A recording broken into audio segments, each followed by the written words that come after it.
আমরা কেউই আসলে জীবন নিয়ে কখনোই প্রপারলি প্ল্যান করি না। আমাদের বাংলাদেশে জীবন নিয়ে মূলত প্ল্যান মাত্র একটা, আমরা পড়াশোনা করব, এরপরে আমাদের ক্যারিয়ার হবে। এছাড়া জীবন নিয়ে আমরা কোনো সময় ডিটেল প্ল্যানের মধ্য দিয়েই যাই না। একটু গভীরে গিয়ে জীবনের যে প্রত্যেকটা স্টেপ প্ল্যান করা দরকার, এবং যদি কোনো কিছু প্ল্যান না করা হয়, যদি কোনো কিছু ট্র্যাক না করা হয়, না হলে কখনো যে সেই জিনিসটা ঠিক মতো হয় না, এটা যতদিনে আমরা রিয়েলাইজ করি ততদিনে আসলে খুব বেশি দেরি হয়ে যায়।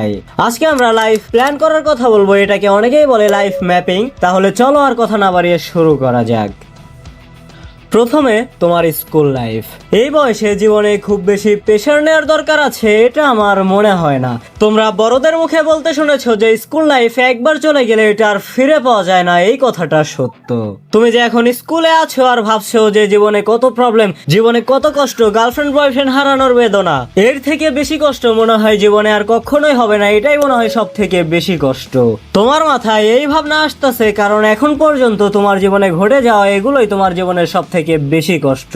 বাট তুমি তোমার জীবনে যখন আগাইতে থাকবে তখন তুমি বুঝতে পারবে যে ওই সময় ওইগুলা কোনো কিছু কষ্টই ছিল না, ওইগুলা একটা মজার অনেক এক্সপিরিয়েন্স ছিল।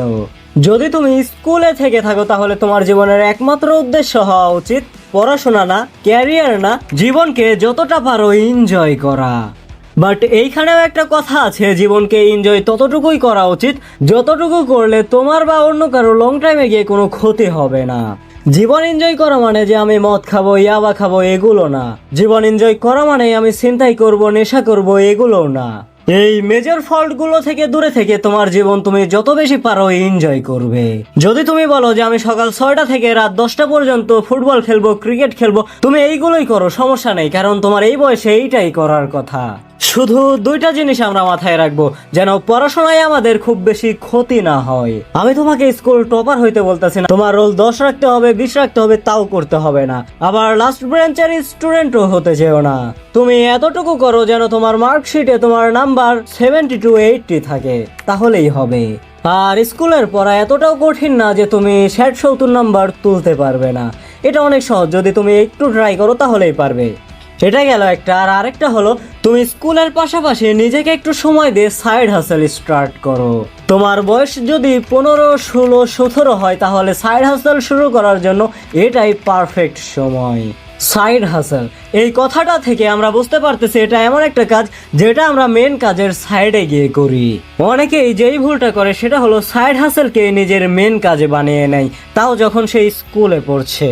হতে পারে তুমি একটা ইনস্টা অ্যাকাউন্ট চালাচ্ছ, হতে পারে তুমি একটা ইউটিউব চ্যানেল চালাচ্ছ, হতে পারে তুমি গুগল অ্যাডস করো, বা হতে পারে তুমি ভিডিও এডিটিং করো। যেই কোনো কিছুই হইতে পারে তোমার সাইড হাসেল, কিন্তু মনে রাখবে যে সাইড হাসেলটা তুমি এইভাবে করবে যেন টাকা ইনকামের তুমি একদম গভীরে না চলে যাও। তোমার যেই বয়স এখন, তুমি যেই স্কুলে পড়তেছো, তোমার মেন গোল কিন্তু টাকা ইনকাম করা না। তোমার মেন গোল হতে হবে বিভিন্ন সাইড হাসেল এক্সপ্লোর করা। অনেকেই যেই ভুলটা করে, সে সাইড হাসেল শুরু করে, ধরো সে একটা ইউটিউব চ্যানেল চালায়, ওইখান থেকে ইনকাম ভালো আসতেছে, এরকম করতে করতে সে ওইটাকেই ফুল টাইম কাজ বানিয়ে ফেলে। আর এইদিকে আরো যে হাজার হাজার জিনিস ছিল এই দুনিয়াতে, এগুলো এক্সপ্লোর করার সে সময়ই পায় না, কারণ সে ওইখানে টাকার নেশায় পড়ে গেছে। মনে রেখো, স্কুল টাকার নেশায় পড়ার জায়গা না, স্কুল হলো বিভিন্ন জিনিস এক্সপ্লোর করার জায়গা।